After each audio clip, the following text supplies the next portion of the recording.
We're talking about the sign of Libra, the sign of the zodiac that begins to come into our awareness right around the third week of September each year when we have fall equinox. And this point in the zodiac, like the other points in the zodiac called equinoxes and solstices, is very symbolic, and we'll be getting into that information in just a bit. But first, let's talk about where the sign of Libra falls in terms of the developmental cycle of the zodiac and some of its basic qualities. The zodiac itself develops from the sign of Aries, which occurs in spring, which is the beginning, the time of spring, new birth, new life. And as it develops and it goes through the sign of Taurus, Gemini, Cancer, Leo, Virgo, and into Libra, we see a development in terms of psychology and sociability as we move to this point. The sign of Libra traditionally is attributed to being a male sign. The zodiac always alternates on masculine and feminine as an alternative, positive, negative, conscious, unconscious. And it is also what we call in astrology a cardinal sign. There's different ways that the different signs of the zodiac operate. They basically have three categories, the way they react to things. There's the cardinal group, there's the fixed group, and there's the mutable group, and they're all very distinct in the way they react to life. Cardinal people, and Libra is in this category, are what we call the door kickers, the ones that start things, the pioneers, the ones that aren't satisfied with the status quo, the ones that want to get things going in a new way. They're notorious for having good ideas, and sometimes, however, just like all the other cardinal signs of the zodiac, like Aries, Cancer, and Capricorn, one of their big lessons in life is to learn to finish what they start. And for this reason, particularly the sign of Libra, we find them a lot in business, and we find them very good as managers or people who work for themselves or people who have responsibility for a good number of people and who must learn, and I think this is the key thing for any cardinal sign, how to delegate authority.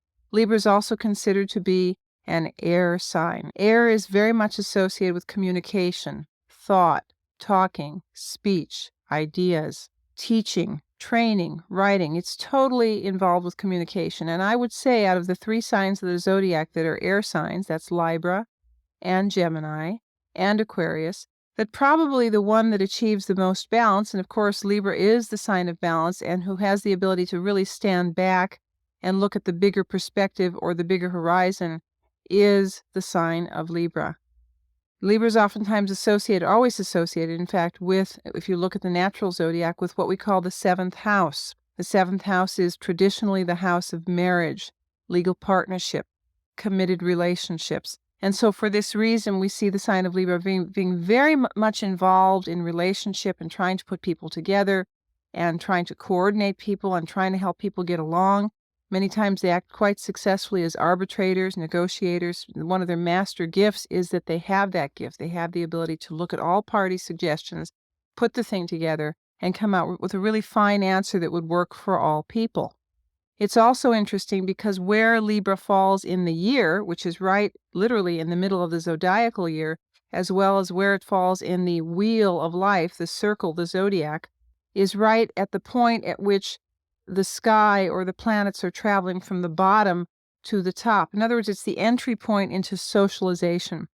From the sign of Aries through Virgo, what we see is more of a personal development, learning how to be independent, learning how to work with our resources as we move into Taurus, learning how to communicate not only with people in the outer world, but with ourselves and understanding our communication gifts, learning to work with family, creativity, love, learning how to get our time management down. These are all basics that we have to have before we move to the sign of Libra. At that point, we begin to move into the outer world. And from the point of Libra all the way through Scorpio, Sagittarius, Capricorn, Aquarius, and Pisces, we see outer world development. So it's a very significant point. And going back to what was originally mentioned in the beginning, Libra comes at the time of fall equinox. There are 4 seasonal changes during the year. There's spring equinox, and that's when the day and the night are equal, and it denotes the beginning of the zodiacal year, when things are pioneering. I know when I was living back east in the Midwest, I remember very distinctly at that time there'd be snow on the ground, and you'd always see snow in March, especially around the 3rd week.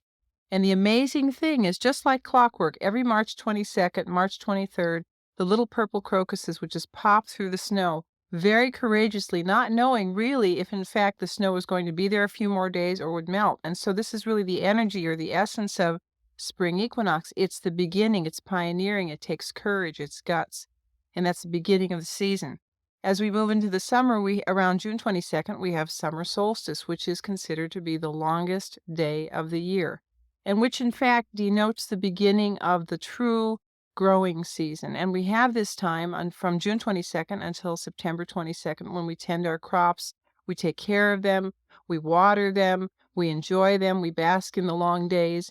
And then we begin to move into Libra, which happens again in the third week of September, and we call this fall equinox. And this is really when the days are getting to be equal day and night, and we're beginning to experience fall, and we're beginning to experience the harvest. As we move into winter solstice, December 22nd, the shortest day of the year, this is when the days begin to be very short and the nights become very, very long. And so then we have the progression. Now, the thing that's very interesting about the equinox points in Aries and in Libra is day and night equal masculine and feminine. And the thing that's interesting about being Libra is that this is the point. And it is confusing. I think it's sometimes very confusing being Libra because since it is equal day and equal night, equal masculine and equal feminine, fairness, equality, this seems to be a major, major, major issue with these people. Now, you don't have to be a Libra to experience this as a major issue. You can actually have quite a few Libra planets in your horoscope. You can be born at a time of day where you would have what we call Libra rising. So this is not only restricted to a person who has their sun sign in Libra. And wherever Libra would occur in your wheel of life, in your horoscope, because all the signs of the zodiac are in the horoscope. We have all the signs inside of us. Each part of the zodiac is a different area of life. Wherever Libra would occur would be where there would be a major thrust or a major focus on fairness, communication, standing back and balancing things out. Different parts of the body are always associated with different signs of the zodiac. A person who would have a major portion of Libra energy in the chart might be someone who, first of all, whose body might be rectangular in shape. The classic thing that you see a lot with Libras, and it's just like clockwork, is that inevitably somewhere on the body, generally speaking, it's around the face, the chin, like a cleft, around both sides of the mouth, there seems to be a lot of dimples, or on different parts of the body, like the elbows, there's dimples.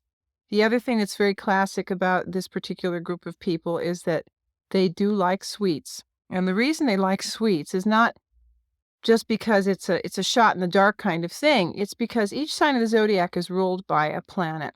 And literally, the energy, the mythologies, the stories, and we will be talking about those mythologies and stories a little bit later, rule the sign, and they have with them a certain string of events and likes and dislikes. And the planet that rules the sign of Libra is the planet Venus, who in some of the mythologies was also known as Aphrodite. And Venus was, of course, the goddess of love, the goddess of temptation, the goddess of beauty, the goddess of harmony. Every time I think of Venus, I think of the famous painting of Botticelli's Venus Rising from the Sea Foam. It's very famous. She's standing on a seashell, and all the sea nymphs are around her.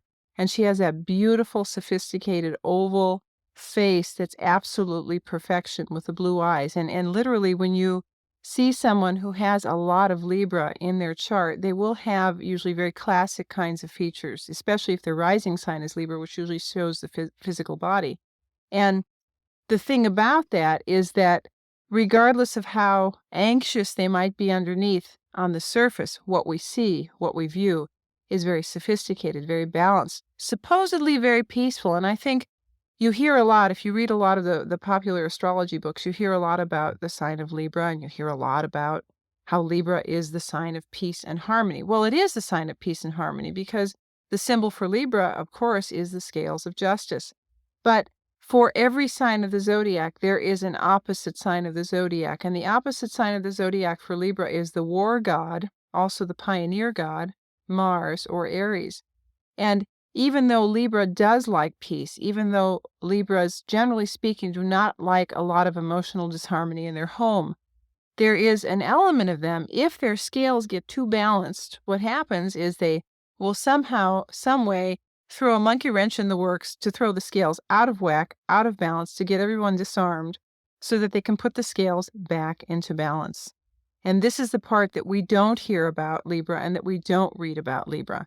And in fact, I would say that this is probably one of the lessons of Libra, is to learn to balance the more passive, peaceful desire with the ability to assert oneself when need be, rather than letting it just emerge out of the darkness when they're upset. Another part of the body that Libra rules also is the low back and the kidneys, and it's really pretty classic. What you usually see is when there seems to be, especially emotional or relationship disharmony with people who have a lot of Libra in their charts, the low back or the kidneys might give them trouble. This is one of the reasons they really do need, especially if they're under a lot of stress, to be drinking a lot of liquids, because what that will do is filter the system, because the system for Libra has a tendency to hold on to the toxins, especially when they're in emotional distress. The other thing, too, about as far as the physical body goes with this group, is that they have a very, very, very, very strong sense of touch, which is quite interesting because the goddess of Venus was very sensuous. So they have a real sense of touch and also a real sense of fragrance and smell. So they can smell a fire burning far before anybody else in the environment can. If they go into an environment, one of the things you'll see people have a lot of Libra, and also another sign that is ruled by Venus is Taurus, is they'll rather than just looking at the fabric, they'll touch it. This is one of the ways that they understand whether they want to keep it or not. And they have such a refined taste and a taste sense and smell taste that they also are very good with putting colors together, coordinating environments. You see a lot of people in the design world, people who are in the world of, coordinating fabrics, coordinating interiors, even coordinating clothing, fragrances, that will have strong Libra or strong Venus in their charts. And it's pretty distinctive. I mean, you can fairly well pick them out in a crowd once you get used to the type. And one of the things that they find quite difficult, which may not be the issue for other signs of the zodiac, is they have a really hard time with non-refinement, non-sophistication. They will be very balanced and tolerant of it, but they have a very difficult time with it. And this is one of the reasons they're constantly on a self-improvement program. In fact, inside of every Libra, I think, is hiding a rather timid Virgo. Virgo is the sign of the zodiac that comes before Libra. And theoretically, the theory is that supposedly we've been through the things before to come in now. And there is a lot of insecurity with people who have Libra. They analyze, they're anxious. Their self-worth may not always be what perhaps it might be. And this is one of their journeys in life, is to learn to work with that. It's also interesting, if you look at the different symbols of the zodiac, there are 12, of course, because there are 12 signs of the zodiac. And the only symbol that is not an animal or a human being, in other words, that doesn't have a life energy, is the sign of Libra. It has the scales. And this is I think it's really interesting to look at that, because one of the big struggles for Libra or Libra, it can be pronounced both ways, is the struggle to integrate feeling and thought. And it's a romantic group of people. This is a person who likes romance. They like ambiance. They like candles. They like roses. They like all the ideas of romance. Relationship is a major point in their life. But when we really come down to push to shove, integrating the emotions and the feelings with the idea, this is a struggle that they have. And I think this has a lot to do with the fact that this comes in the fall, when we do see equal day and equal night, and is constantly an ongoing lesson that they have to learn. Now, the scales are also the scales of justice. You oftentimes see the Lady Justice, the blind justice, carrying the scales. And again, one of the big issues for this group is, of course, being fair. You raise children, or if you have children that have a lot of Libra in their charts, or friends or whatever, one of their big issues is this was not fair, this was not fair, this was not fair. And you will see this a lot. You'll see major peacemakers in the world. You will also see major war strategists in the world that have a lot of this in their horoscopes. Patton and Eisenhower were both Libras. Gandhi, I believe, was a Libra. I do know it's very interesting because in the year that many planets were in the sign of Libra, the movie Gandhi had come out. And of course, what was Gandhi known for? His major ability to integrate peace strategy with nonviolence. And I think ultimately this really is the lesson of Libra. And Libra, I think, also has a hard time integrating the human or the soul quality. And I think this is their struggle, because before the 4th century BC, there were only, at least as they were viewed in the sky, because all the signs of the zodiac are named after constellations in the sky that were noticed over thousands and thousands of years. There were at that time only 11 signs of the zodiac that were noticed. Libra fell and integrated and meshed with the scorpion in the sky. It wasn't distinct. It wasn't a distinct separation. And in fact, the scales of Libra that we now look at as a constellation in the sky at that point, before the 4th century BC, were part of the claws of the scorpion, which is very, very interesting because in terms of symbology, one of the big issues we will see with Libra people in life is about betrayal and being vulnerable. I would say if there's any major issue or major sorrow that this particular group experiences in life, I do believe it is the issue of betrayal.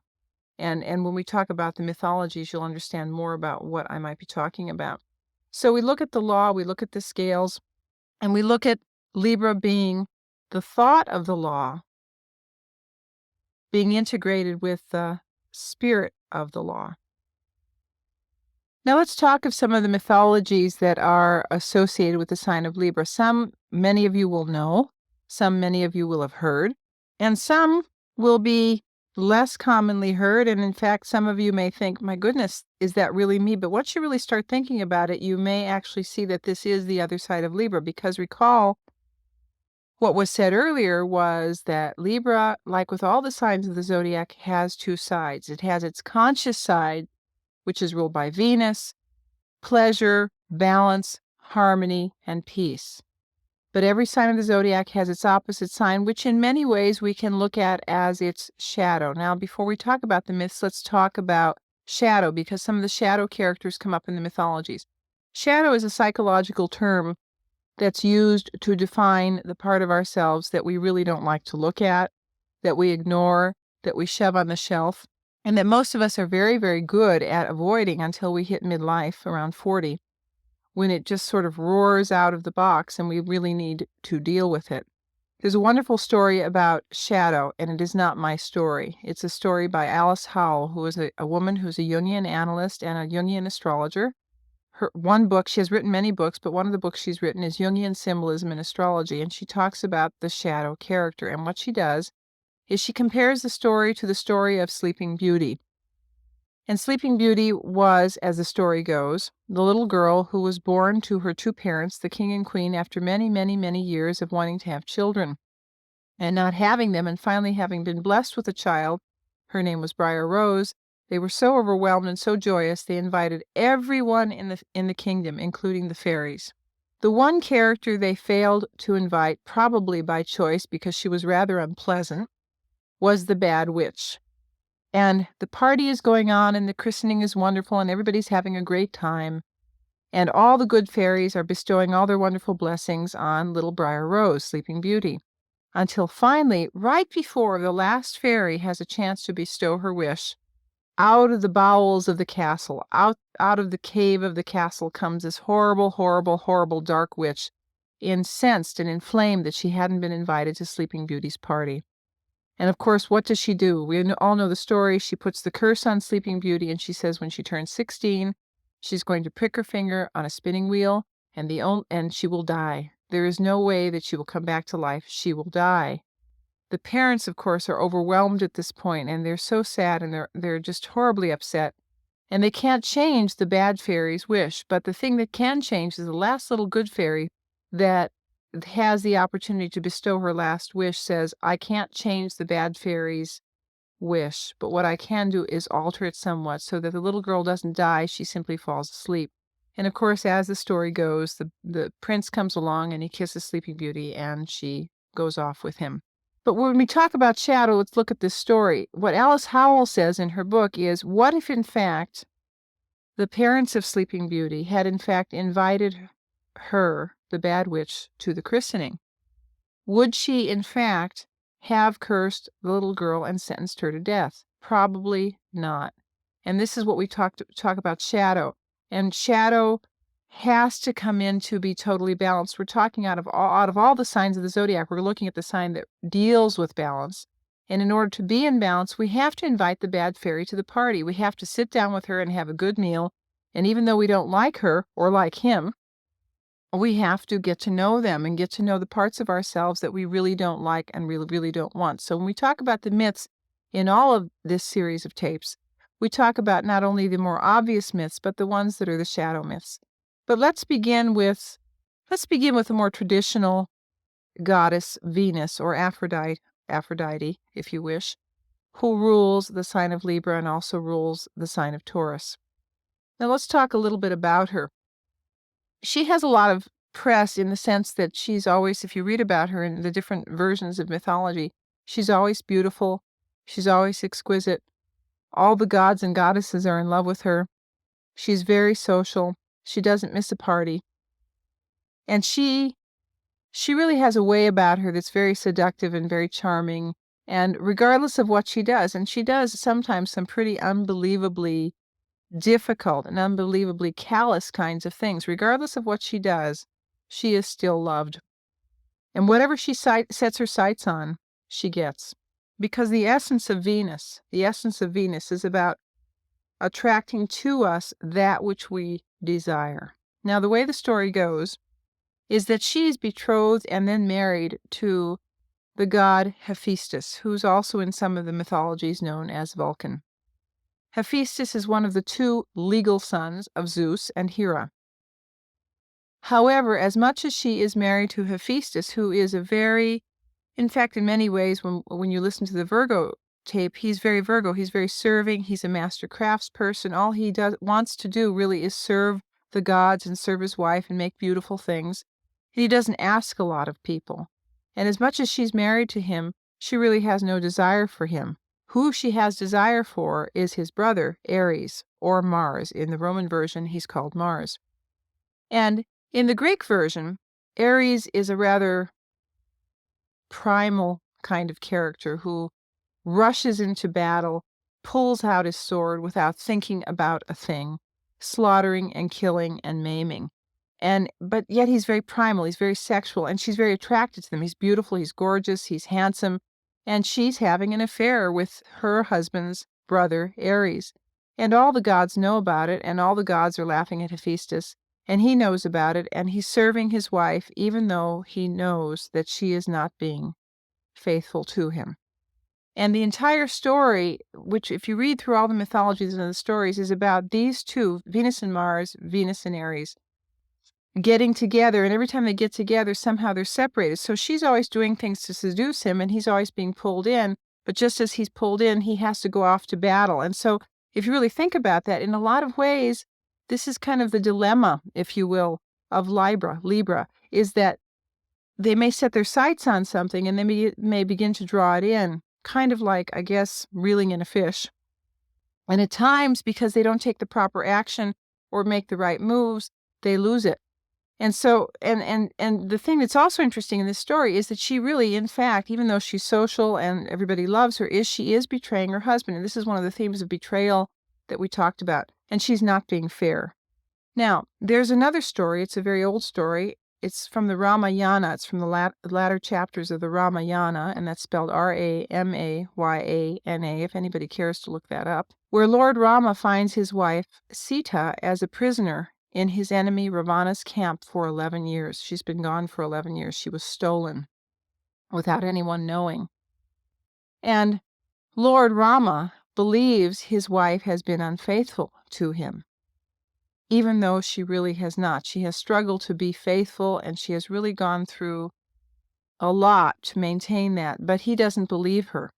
So what he begins to do is when he recovers his wife, Lord Rama begins to put her to the test to see if in fact she was betraying him, and he puts her through the fire and she's not burned, and he puts her in water and nothing happens to her. And all the gods, Indra, Shiva, they're all saying, look, your wife was faithful, and he doesn't trust her. And finally, when the entire series of tests is over with, and she has in fact proven that she was faithful, she becomes very, very angry, because what did he do? What did Lord Rama do? He betrayed her. He didn't believe her. He betrayed her. And in many ways, in some ways, when you look at it, she was faithful to him, but he really wasn't faithful to her. And so at this point, then we start to get like a social consciousness. And social consciousness is very much associated with this sign too. If we talked about a little bit earlier, Mahatma Gandhi was in fact a lawyer, and the law is very much associated with the sign of Libra, and very much a peace strategist, and really taught people how to achieve peace and nonviolence at the same time. So many times you'll see a lot of socially conscious individuals that may have a strong Libra or a strong Venus placement in the chart who are taking action to make a difference in the world. Now, this is the shadow side, I think, especially for the sign of Libra, that really needs to be looked at and addressed, because it's not a side that's comfortable. It's not a side that, each morning when you wake up, you go, oh, I can be this, I can do this. It's not something that's comfortable. And yet, until this side is developed, you never really truly are able, as a Libra or a person who has a lot of Libra in their chart, to achieve really total balance and peace and harmony, and feel like emotionally things are in order for yourself. Hello, this is Georgia Stathis. You've been listening to our archived series, Myths and Signs of the Zodiac, and we thank you. If you like what you heard and you'd like to know more and hear more, please go to our website at starcycles.com, where you can find an assortment of available tools, pieces of information, and things that you can use in your own practice or in your own study of astrology. Again, thank you so much, and we hope to see you soon.